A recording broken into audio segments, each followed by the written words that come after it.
Buenas noches, noctámbulos. Los sueños y la realidad se confunden en un bosque encantado. Apaga la luz, toma asiento, que empezamos.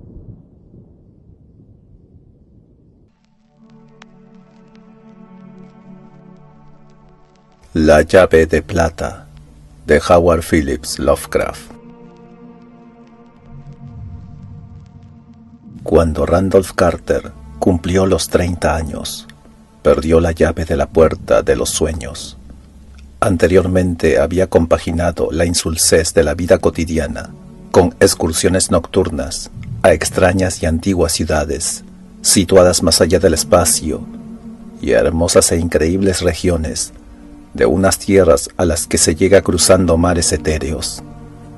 Pero al alcanzar la edad madura, sintió que iba perdiendo, poco a poco, esta capacidad de evasión, hasta que finalmente le desapareció por completo. Ya no pudieron hacerse a la mar sus galeras para remontar el río Oukranos, hasta más allá de las doradas agujas del campanario de Tran, ni vagar sus caravanas de elefantes a través de las fragantes selvas de Clet, donde duermen bajo la luna, hermosos e inalterables, unos palacios de veteadas columnas de marfil. Había leído mucho acerca de cosas reales y había hablado con demasiada gente. Los filósofos, con su mejor intención, le habían enseñado a mirar las cosas en sus mutuas relaciones lógicas y a analizar los procesos que originaban sus pensamientos y sus desvaríos. Había desaparecido el encanto y había olvidado que toda la vida no es más que un conjunto de imágenes existentes en nuestro cerebro, sin que se dé diferencia alguna entre las que nacen de las cosas reales y las engendradas por sueños, que solo tienen lugar en la intimidad, ni ningún motivo para considerar las unas por encima de las otras. La costumbre le había atiborrado los oídos con un respeto supersticioso por todo lo que es tangible y existe físicamente. Los sabios le habían dicho que sus ingenuas figuraciones eran insulsas y pueriles, y más absurdas aún, puesto que los soñadores se empeñan en considerarlas llenas de sentido e intención, mientras el ciego universo va dando vueltas sin objeto, de la nada a las cosas, y de las cosas a la nada otra vez, sin preocuparse ni interesarse por la existencia ni por las súplicas de unos espíritus fugaces que brillan y se consumen como una chispa efímera en la oscuridad. Le habían encadenado a las cosas de la realidad y luego le habían explicado el funcionamiento de esas cosas, hasta que todo misterio hubo desaparecido del mundo.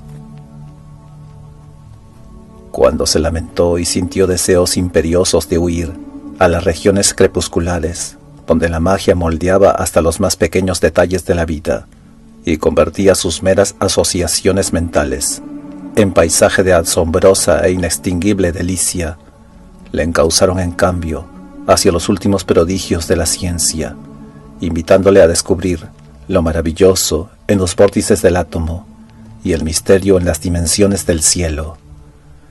Y cuando hubo fracasado y no encontró lo que buscaba en un terreno donde todo era conocido y susceptible de medida según leyes concretas, le dijeron que le faltaba imaginación y que no estaba maduro todavía, ya que prefería la ilusión de los sueños al mundo de nuestra creación física. De este modo, Carter había intentado hacer lo que los demás, esforzándose por convencerse de que los sucesos y las emociones de la vida ordinaria eran más importantes que las fantasías de los espíritus más exquisitos y delicados. Admitió cuando se lo dijeron que el dolor animal de un cerdo apaleado o de un labrador dispéptico de la vida real es más importante que la incomparable belleza de Narad, la ciudad de las 100 puertas labradas, con sus cúpulas de calcedonia, que él recordaba confusamente en sus sueños, y bajo la dirección de tan sabios caballeros, fomentó laboriosamente su sentido de la compasión y de la tragedia.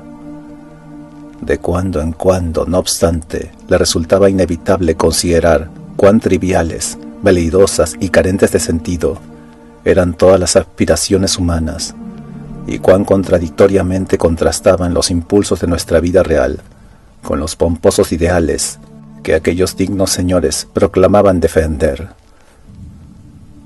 Otras veces miraba con ironía los principios con los cuales le habían enseñado a combatir la extravagancia y artificiosidad de los sueños, porque él veía que la vida diaria de nuestro mundo es en todo igual de extravagante y artificiosa, y muchísimo menos valiosa a este respecto, debido a su escasa belleza y a su estúpida obstinación en no querer admitir su propia falta de razones y propósitos. De este modo se fue convirtiendo en una especie de amargo humorista, sin darse cuenta de que incluso el humor carece de sentido en un universo estúpido y privado de cualquier tipo de autenticidad.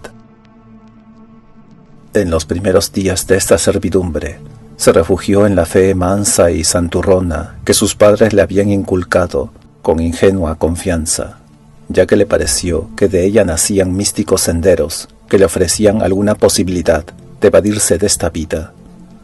Solo una observación más cuidadosa le hizo comprender la falta de fantasía y de belleza, la rancia y prosaica vulgaridad, la gravedad de lechuza y las grotescas pretensiones de inquebrantable fe que reinaban de manera aplastante y opresiva entre la mayor parte de quienes la profesaban, o le hizo sentir plenamente la torpeza con que trataban de mantenerla viva, como si aún fuera el intento de una raza primordial por combatir los terrores de lo desconocido. A Carter le aburría la solemnidad con que la gente trataba de interpretar la realidad terrenal a partir de viejos mitos, que a cada paso eran refutados por su propia ciencia jactanciosa, y esta serenidad inoportuna y fuera de lugar mató el interés que podía haber sentido por las antiguas creencias, de haberse limitado a ofrecer ritos sonoros y expansiones emocionales, con su auténtico significado de pura fantasía. Pero cuando comenzó a estudiar a los filósofos que habían derribado los viejos mitos, los encontró aún más detestables que quienes los habían respetado.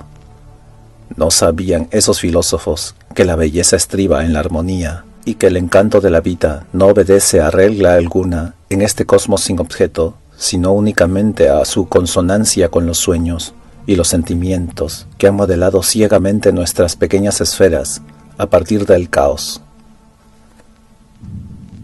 No veían que el bien y el mal, y la felicidad y la belleza son únicamente productos ornamentales de nuestro punto de vista, que su único valor reside en su relación con lo que por azar pensaron y sintieron nuestros padres, y que sus características, aún las más sutiles, son diferentes en cada raza y en cada cultura.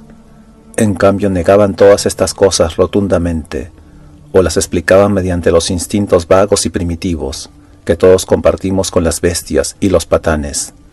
De este modo sus vidas se arrastraban penosamente por el dolor, la fealdad y el desequilibrio, aunque eso sí, henchidas del ridículo orgullo de haber escapado de un mundo que en realidad no era menos sólido que el que ahora les sostenía. Lo único que habían hecho era cambiar los falsos dioses del temor y de la fe ciega por los de la licencia y de la anarquía. Carter apenas gozaba de estas modernas libertades, porque resultaban mezquinas e inmundas a su espíritu amante de la belleza única. Por otra parte, su razón se rebelaba contra la lógica endeble, mediante la cual sus paladines pretendían adornar los brutales impulsos humanos con la santidad arrebatada a los ídolos que acababan de deponer.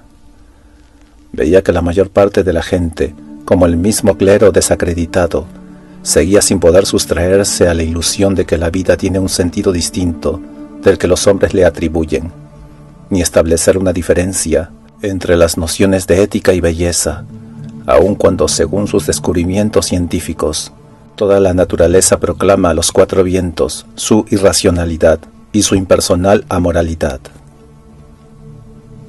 Predispuestos y fanáticos por las ilusiones preconcebidas de justicia, libertad y conformismo, habían arrumbado el antiguo saber, las antiguas vías y las antiguas creencias, y jamás se habían parado a pensar que ese saber y esas vías seguían siendo la única base de los pensamientos y de los criterios actuales, los únicos guías y las únicas normas de un universo carente de sentido, de objetivos estables y de hitos fijos. Una vez perdidos estos marcos artificiales de referencia, sus vidas quedaron privadas de dirección y de interés, hasta que finalmente tuvieron que ahogar el tedio en el bullicio y en la pretendida utilidad de las prisas, en el aturdimiento y en la excitación, en bárbaras expansiones y en placeres bestiales. Y cuando se hallaron hartos de todo esto, o decepcionados, o la náusea les hizo reaccionar, entonces se entregaron a la ironía y a la mordacidad, y echaron la culpa de todo al orden social. Jamás lograron darse cuenta de que sus principios eran tan inestables y contradictorios como los dioses de sus mayores, y de que la satisfacción de un momento es la ruina del siguiente. La belleza serena y duradera solo se halla en los sueños, pero este consuelo ha sido rechazado por el mundo cuando, en su adoración a lo real, arrojó de sí los secretos de la infancia. En medio de este caos de falsedades e inquietudes, Carter intentó vivir como correspondía a un hombre digno, de sentido común y buena familia. Cuando sus sueños fueron palideciendo por la edad y su sentido del ridículo, no los pudo sustituir por ninguna creencia, pero su amor por la armonía le impidió apartarse de los senderos propios de su raza y condición. Caminaba impasible por las ciudades de los hombres y suspiraba porque ningún escenario le parecía enteramente real, porque cada vez que veía los rojos destellos del sol reflejados en los altos tejados o las primeras luces del anochecer en las plazoletas solitarias, recordaba los sueños que había vivido de niño y añoraba los países etéreos que ya no podía encontrar. Viajar era solo una burla, ni siquiera la guerra mundial le conmovió gran cosa, aunque participó en ella desde el principio en la Legión extranjera de Francia. Durante cierto tiempo trató de buscar amigos, pero no tardó en darse cuenta de que todos ellos eran groseros, banales y monótonos, y demasiado apegados a las cosas terrenales. Se alegraba vagamente de no tener trato con sus familiares, porque ninguno le había sabido comprender, excepto quizá su abuelo y su tío abuelo Christopher, pero hacía tiempo que ambos habían muerto. Entonces comenzó a escribir libros de nuevo, cosa que no hacía desde que los sueños le habían abandonado, pero tampoco encontró en ello ninguna satisfacción ni desahogo, porque aún sus pensamientos eran demasiado mundanos y no podía pensar en cosas hermosas como antes. Los destellos de humor irónico echaban bajo los alminares fantasmales que su imaginación erigía, y su terrenal aversión por todo lo inverosímil marchitaba las flores más delicadas y fascinantes de sus maravillosos jardines. La religiosidad convencional que adjudicaba a sus personajes los impregnaba de un sentimentalismo empalagoso, en tanto que el mito del realismo y de la necesidad de pintar acontecimientos y emociones vulgarmente humanos degradaban toda su elevada fantasía, convirtiéndola en un fárrago de alegorías mal disimuladas y superficiales sátiras de la soledad. Así sus nuevas novelas alcanzaron un éxito que jamás habían conocido las de antes, pero al comprender cuán insulsas debían ser para agradar a la vana muchedumbre, las quemó todas y dejó de escribir. Eran unas novelas triviales y elegantes, en las que se sonreía educadamente de los propios sueños que apenas si describía por encima, pero se dio cuenta de que eran artificiosas y falsas y carecían de vida. Después de estos intentos se dedicó a cultivar el ensueño deliberado y ahondó en el terreno de lo grotesco y de lo excéntrico. Estos campos no tardaron, sin embargo, en poner de manifiesto su pobreza y su esterilidad, y pronto se dio cuenta de que las habituales creencias ocultistas son tan escasas e inflexibles como las científicas, aunque desprovistas de toda verosimilitud. La estupidez grosera, la superchería y la incoherencia de las ideas no son sueños, ni ofrecen a su espíritu superior ninguna posibilidad de evadirse de la vida real.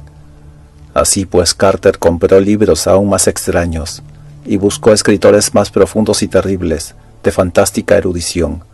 Se sumergió en los arcanos menos estudiados de la conciencia, ahondó en los profundos secretos de la vida, de la leyenda y de la remota antigüedad, y aprendió cosas que le dejaron marcado para siempre, Decidió vivir a su modo y amuebló su casa de Boston de forma que pudiera armonizar con sus cambios de humor.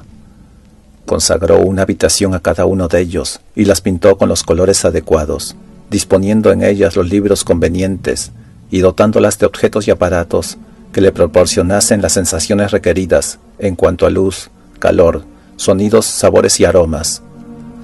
Una vez oyó hablar de un hombre al cual allá en el sur le rehuían y le temían todos por cosas blasfemas que leía en arcanos libros y en tabletas de arcilla que había conseguido traer clandestinamente de la India y de Arabia, y fue a visitarlo y vivió con él, y compartió sus estudios durante 7 años, hasta que una noche les sorprendió el horror en un viejo cementerio desconocido, del que, de los 2 que habían entrado, solo uno regresó. Entonces volvió a Arkham, la ciudad terrible y embrujada de Nueva Inglaterra, donde había vivido sus antepasados, y allí vivió experiencias en la oscuridad, entre sauces venerables y ruinosos tejados, que le hicieron sellar para siempre ciertas páginas del diario de uno de sus predecesores, de una mentalidad excepcionalmente tenebrosa. Pero estos horrores solo le llevaron hasta los límites de la realidad, y no pudiendo traspasarlos, no llegó a la auténtica región de los sueños, por la que él había vagado durante su juventud. De este modo, cuando cumplió los 50 años, perdió toda esperanza de paz o de felicidad, en un mundo demasiado atareado para percibir la belleza y demasiado intelectual para tolerar los sueños. Habiendo comprendido al fin la fatalidad de todas las cosas reales, Carter pasó sus días en soledad, recordando con añoranza los sueños perdidos de su juventud. Consideró que era una estupidez seguir viviendo de esta manera, y por mediación de un sudamericano, conocido suyo, consiguió una poción muy singular, capaz de sumirle sin sufrimiento en el olvido de la muerte.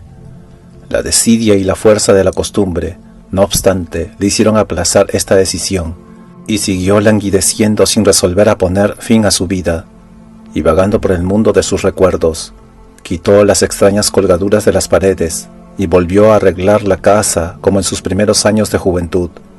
Repuso las cortinas purpúreas, los muebles victorianos, y todo lo demás. Con el paso del tiempo, casi llegó a alegrarse de haber diferido su determinación, ya que sus recuerdos de juventud y su ruptura con el mundo hicieron que la vida y sus sofisterías le pareciesen muy distantes e irreales, tanto más cuando que a ello se añadió un toque de magia y esperanza que ahora empezaba a deslizarse en sus descansos nocturnos. Durante años, en sus noches de ensueño, solo había visto los reflejos deformados de las cosas cotidianas, tal como las veían los más vulgares soñadores. Pero ahora comenzaba a vislumbrar de nuevo el resplandor de un mundo extraño y fantástico, de una naturaleza confusa, aunque pavorosamente inminente, que adoptaba la forma de escenas nítidas de sus tiempos de niñez, y le hacía recordar hechos y cosas intrascendentes largo tiempo olvidados. A menudo se despertaba llamando a su madre y a su abuelo, cuando hacía ya un cuarto de siglo que ambos descansaban en sus tumbas. Luego, una noche, su abuelo le recordó la llave, aquel sabio de cabeza encanecida, con la misma apariencia de vida que en sus buenos tiempos. Le habló larga y seriamente de su rancia estirpe y de las extrañas visiones que habían tenido aquellos hombres refinados y sensibles que eran sus antepasados. Le habló del cruzado de ojos llameantes y de los crueles secretos que éste aprendió de los sarracenos durante el tiempo que lo tuvieron prisionero, del primer Sir Randolph Carter, que estudió artes mágicas en tiempos de la reina Isabel. Asimismo le habló de Edmund Carter, que estuvo a punto de ser ahorcado con las brujas de la ciudad de Salem, y que había guardado en una caja una gran llave de plata, que había recibido de manos de sus mayores.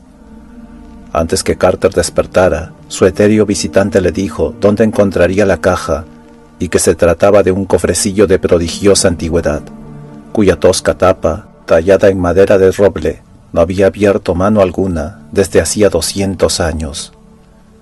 Entre el polvo y las sombras del desván lo encontró, remoto y olvidado, en el último cajón de una enorme cómoda. El cofrecillo era como el de un pie cuadrado y tenía unos bajorrelieves góticos tan tenebrosos que no se extrañó de que nadie se hubiera atrevido a abrirlo desde los tiempos de Edmund Carter.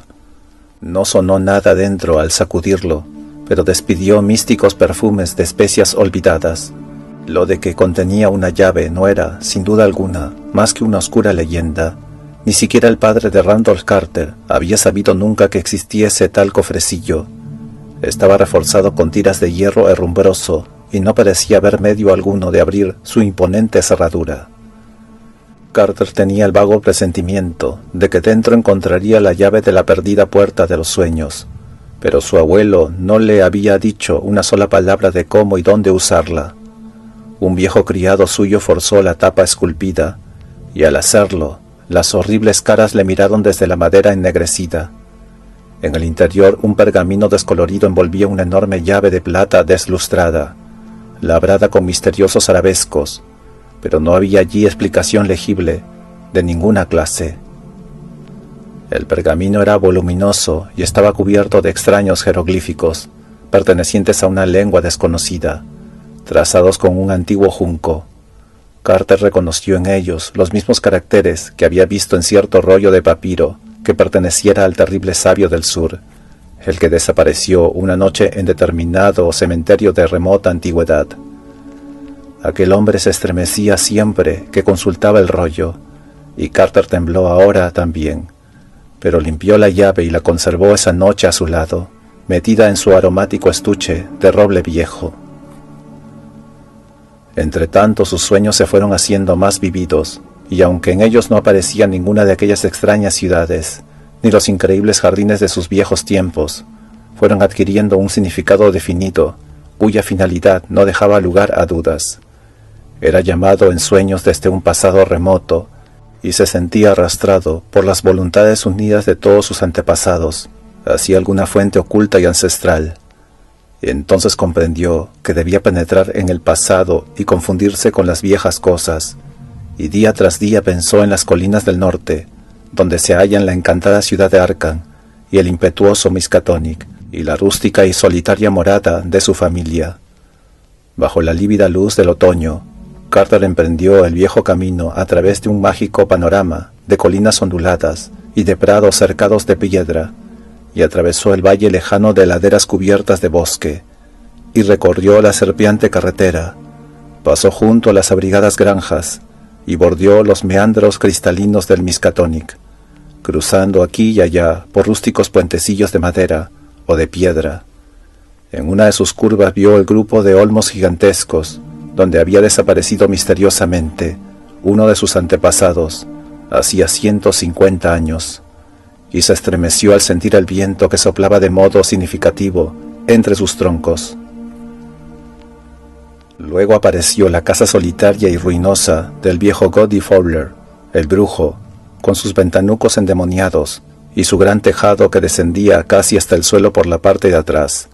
Pisó el acelerador al pasar por delante, y no moderó la marcha hasta haber coronado la colina donde había nacido su madre, y los padres de su madre, en un blanco y viejo caserón que todavía conservaba su imponente aspecto desde la carretera, colgado sobre un paisaje trágico y maravilloso de rocosas pendientes y valles verdeantes, en cuyo horizonte se divisaban los lejanos campanarios de Kingsport, y aún más allá se adivinaba la presencia de un mar arcaico y henchido de sueños. Luego vino la ladera de monte, bajo donde se alzaba la mansión que Carter no había visitado desde hacía 40 años. Caía ya la tarde cuando llegó al pie del lugar, y a mitad de camino se detuvo a contemplar la extensa comarca dorada y celestial, inundada por la luz sesgada del sol poniente. Toda la fantasía y el anhelo de sus sueños recientes parecían encarnar en este paisaje apacible y extraño, que le sugería la ignorada soledad de otros planetas. Recorrió con la mirada el tapiz desierto de los prados que se estremecían entre tapias derruidas y mágicos macizos de bosque que destacaban por encima del ondulado perfil de las colinas, y el valle espectral, poblado de árboles, que se precipitaba entre sombras hacia los húmedos bordes de los riachuelos cuyas aguas sollozaban al discurrir, gorgoteantes entre hinchadas y retorcidas raíces. Algo le dijo que su automóvil no pertenecía a este universo, así que lo dejó junto al límite del bosque, y metiéndose la enorme llave en el bolsillo de la chaqueta, siguió subiendo a pie por la cuesta. Se internó en lo profundo del bosque, aún a sabiendas de que el edificio estaba en lo alto de una loma totalmente despejada de árboles, excepto por el norte. Se preguntó qué aspecto ofrecería la casa, puesto que estaba vacía y abandonada, en parte por culpa suya, desde la muerte de su extraño tío abuelo Christopher, ocurrida hacía 30 años. Durante su niñez había pasado largas temporadas allí y había descubierto extrañas maravillas en los bosques que se extendían al otro lado del huerto. Las sombras se hicieron más densas a su alrededor, porque la noche estaba cerca. A su derecha se abrió entre los árboles un calvero, de suerte que, durante un momento, pudo distinguir leguas y leguas de praderas bañadas de luz crepuscular, y al fondo el campanario de la congregación, que se alzaba sobre la colina central de Kingsport. Arrebolados con el último resplandor del día, los cristales redondos de las lejanas ventanitas parecían despedir llamaradas de fuego. Sin embargo, al sumergirse de nuevo en las sombras, recordó de pronto, con un sobresalto, que esta visión fugaz no podía proceder sino de algún trasfondo de su memoria infantil, ya que hacía mucho tiempo que la iglesia había sido derruida para constituir en su lugar el hospital de la congregación. Había leído la noticia con interés, ya que el periódico hablaba además de las extrañas galerías o pasadizos que se habían encontrado en la roca bajo sus cimientos. A través de su confusión le pareció oír una voz aflautada, y al reconocer su acento familiar después de tantos años, sintió un nuevo escalofrío. Benjia Corey, el antiguo criado de su tío Christopher, era ya un anciano en aquella época lejana de su niñez, en que venía a pasar temporadas enteras al viejo caserón. Ahora tendría más de 150 años, pero aquella voz cascada no podía ser de nadie más. Carter no pudo distinguir lo que decía, pero el tono era inconfundible y obsesionante. ¿Quién iba a decir que el viejo Benji aún estaba vivo? Señorito Randy, ¿dónde estás? ¿Quieres matar de un disgusto a tu tía Marta? ¿No te dijo que no te alejaras de la casa durante la noche y que volvieras antes de oscurecer? Randy. En mi vida he visto un chiquillo que le guste tanto corretear por el bosque. Se pasa el día merodeando por esta maldita caverna de serpientes. Randy. Randolph Carter se paró en la densa oscuridad y se restregó los ojos con la mano. Era muy extraño, algo no andaba bien. Se encontraba en un paraje donde no debía estar. Se había extraviado en unos lugares muy apartados, a donde no debía haber ido, y ahora era imperdonablemente tarde. No había mirado la hora en el reloj del campanario de Kingsport, aun cuando podía haberla visto fácilmente con su catalejo de bolsillo, pero sabía que su retraso era algo muy extraño y sin precedentes. No estaba seguro de haberse traído consigo el catalejo y se metió la mano en el bolsillo de la blusa para cerciorarse. No lo traía, pero en cambio llevaba una llave de plata que había encontrado en alguna parte dentro de una caja. Tío Chris le dijo una vez algo muy raro acerca de una arqueta cerrada donde había una llave, pero tía Marta le hizo callar bruscamente, diciendo que no debía contar historias de ese género a un muchacho que ya tenía la cabeza demasiado llena de quimeras. Entonces intentó recordar exactamente dónde había encontrado la llave, pero todo era muy confuso. Se preguntó si no sería en el desván de su casa de Boston, y se acordó vagamente de haber sobornado a Parks con el sueldo de media semana para que le ayudara a abrir la caja y guardara silencio después. Pero al evocar la escena, la cara de Parks le resultó muy extraña, como si las arrugas de innumerables años hubieran hecho presa de pronto en el vivo y menudo Cockney. Randy. Una linterna oscilante apareció por la curva oscura, y el viejo Benjia se arrojó sobre la silueta silenciosa y perpleja de Carter. Maldito crío, ahí estabas tú. No tienes lengua en la boca, que no contestas. Hace media hora que te estoy llamando, y me has tenido que oír hace rato. ¿Es que no sabes que tu tía Marta está a la mar de preocupada por tu culpa? Espera y verás, cuando se lo diga a tu tío Chris, deberás saber que estos bosques no son lugar a propósito para andar por ahí a estas horas. Te puedes tropezar con cosas malas, de las que nada bueno puedes esperar, como mi abuelo sabía muy bien antes que yo. Vamos, señorito Randy, Ohana no nos guardará la cena. De este modo Carter se vio arrastrado cuesta arriba, hacia donde brillaban fascinantes las estrellas a través de los altos ramajes otoñales, y oyeron ladrar a los perros, y vieron la luz amarillenta de las ventanas tras la última revuelta del camino, y contemplaron el parpadeo de las Pléyades por encima del Calvero, donde se erguía un gran tejado negro contra el agonizante crepúsculo de poniente. Tía Marta estaba en el umbral, y no regañó demasiado al pequeño tunante cuando Benja lo hizo entrar. Demasiado bien sabía por tío Chris que estas cosas eran propias de los Carter. Randolph no le enseñó la llave, sino que cenó en silencio, y solo protestó cuando llegó la hora de acostarse. Él solía soñar mejor despierto, y por otra parte, quería utilizar la llave aquella. A la mañana siguiente, Randolph se levantó temprano, y habría echado a correr hacia la arboleda de arriba, si su tío Chris no le hubiera atrapado, obligándole a sentarse a desayunar. Impaciente paseó la mirada a su alrededor, por aquella estancia de suelo inclinado, por la alfombra andrajosa, por las descubiertas vigas del techo y por los pilares angulares, y solo sonrió cuando las ramas del huerto arañaron los cristales de la ventana del fondo. Los árboles y las colinas estaban allí cerca a su lado, y constituían las puertas de aquel reino intemporal, que era su verdadera patria. Luego, cuando le dejaron libre, se tentó el bolsillo de la blusa para ver si tenía la llave, y al ver que sí, cruzó el huerto y echó hacia arriba, por donde el monte se elevaba hasta por encima del Calvero. El suelo del bosque estaba tapizado de musgo y de misterio. Los grandes peñascos cubiertos de líquenes se erguían vagamente, bajo la luz difusa, como enormes monolitos druidas, entre los troncos inmensos y retorcidos de un bosque sagrado. A mitad de su ascenso, Randolph cruzó un torrente cuyas cascadas, un poco más abajo, cantaban misteriosos sortilegios a los faunos escondidos, a los eguípanes y a las dríadas. Luego llegó a la extraña cueva que se abría en la falda del monte, a la temible caverna de las serpientes que la gente del campo solía rehuir, y de la que pretendía mantenerle alejado Benja.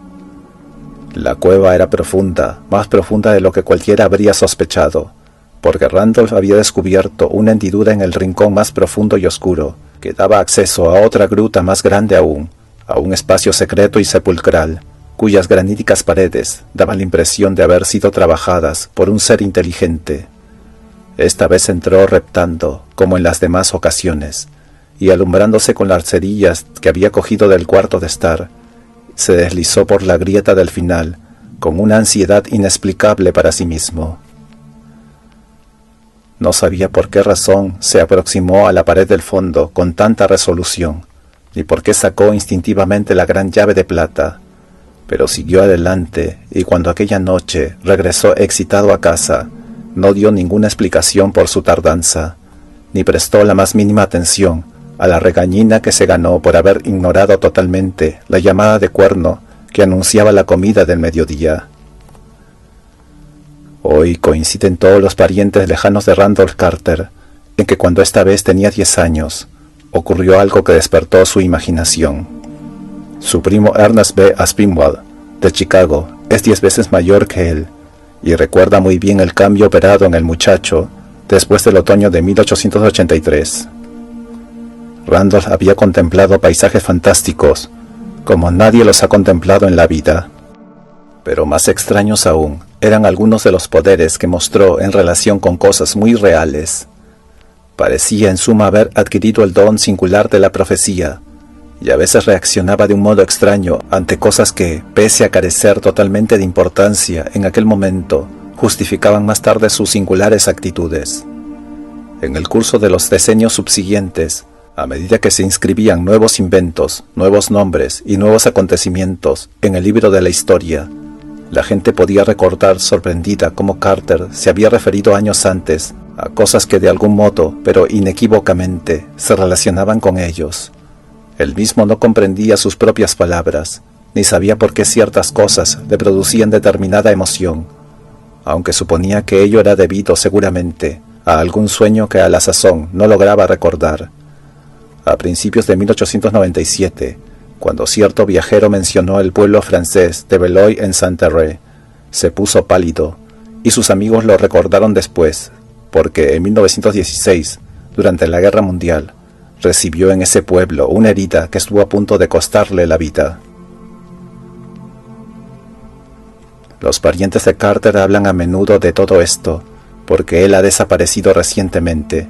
Su viejo criado, el menudo Parks, que durante muchos años había soportado con paciencia sus extravagancias, fue el último que le vio aquella mañana en que cogió el coche y se fue con una llave que acababa de encontrar.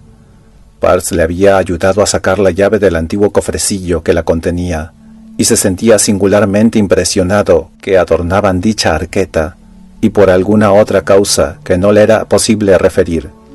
Cuando Carter se marchó, dejó dicho que iba a los alrededores de Arkham a visitar la comarca de sus antepasados. A mitad de la cuesta del Monte del Olmo, por la carretera que va hacia las ruinas de las moradas solariegas de los Carter, encontraron el coche cuidadosamente aparcado en la cuneta. Dentro encontraron un cofrecillo de aromática madera, adornado con unos relieves que llenaron de pavor a los campesinos que dieron con el vehículo. Este cofrecillo contenía tan solo un pergamino, cuyos caracteres no pudieron descifrar ni lingüistas ni paleógrafos. La lluvia había borrado las huellas de sus pasos, pero parece que la policía de Boston podría haber dicho mucho sobre el desorden que reinaba entre las vigas derrumbadas de la mansión de los Carter. Era, según dijeron, como si alguien hubiera andado revolviendo entre las ruinas recientes. Encontraron algo más allá, un pañuelo blanco de bolsillo entre las rocas del bosque, pero no pudieron demostrar que pertenecía al desaparecido. Entre los herederos de Randolph Carter se habla de repartir sus bienes, pero yo pienso oponerme firmemente a ello, porque no creo que haya muerto. Existen pliegues en el tiempo y en el espacio, en la fantasía y en la realidad, que solo un soñador puede adivinar, y por lo que sé de Carter, creo que lo que ha sucedido es que ha descubierto un medio de atravesar estos nebulosos laberintos. Si volviera o no alguna vez, es cosa que no puedo afirmar. Él buscaba las perdidas regiones de sus sueños y sentía nostalgia por los días de su niñez. Después encontró una llave, y me inclino a creer que logró utilizarla para sus extraños fines. Se lo preguntaré cuando le vea, porque espero encontrarlo en cierta ciudad soñada que ambos solíamos frecuentar. Se dice en Ultar, comarca que se extiende al otro lado del río Sky, que un nuevo rey ocupa el trono de ópalo de Irkelbad, la ciudad fabulosa de infinitos torreones que se asienta en lo alto de los acantilados de cristal que dominan ese mar crepuscular, donde los Norri, seres barbudos con aletas natatorias, construyen sus singulares laberintos, y creo que sé cómo interpretar ese rumor. Ciertamente espero con impaciencia el momento de contemplar esa gran llave de plata, porque en sus misteriosos arabescos pueden estar simbolizados todos los designios y secretos de un cosmos ciegamente impersonal. Estimado noctámbulo, si el video te gustó, por favor dale me gusta y suscríbete. Gracias.